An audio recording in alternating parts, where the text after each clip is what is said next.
दिल्लीर AQI माने air quality index तो सब चर्चा रोचे।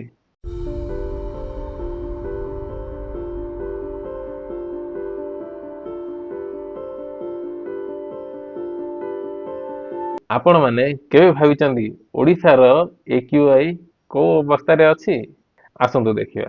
ये होची अक्टोबर 2025 रो AQI रिपोर्ट जोटा कि Odisha state pollution control board द्वारा प्रकाशित। एथिरे 21 टी जगार डाटा अछि। अच्छा प्रथमे देखंतु AQI रो नॉर्मल लेवल कोन आ केते रहबा दरकार।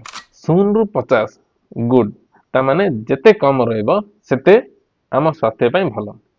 51 रु 100 satisfactory 101 रु 200 मॉडरेट और 200 रु अधिक हेले खराब ता माने 50 रु कम रहिबा दरकार AQI रिपोर्ट।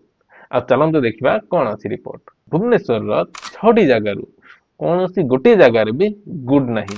सेमिति संबलपुर 128 131 96 बलांगीर 72 63 70 केवल कंधमाल रे 50 रु कम अछि माने गुड सेटा भी 47 और 49 बॉर्डर लाइन रे और राउरकेला रो 4टी पॉइंट रु गोटे जगार ही गुड रिमार्क अछि ता माने आमे केही भी सुस्थ परिवेश रे नाहु आ आगामी दिन रे इंडस्ट्रियलाइजेशन डेवलपमेंट और कंस्ट्रक्शन जोगु एयर क्वालिटी इंडेक्स आउरी खराब हो जाउछि।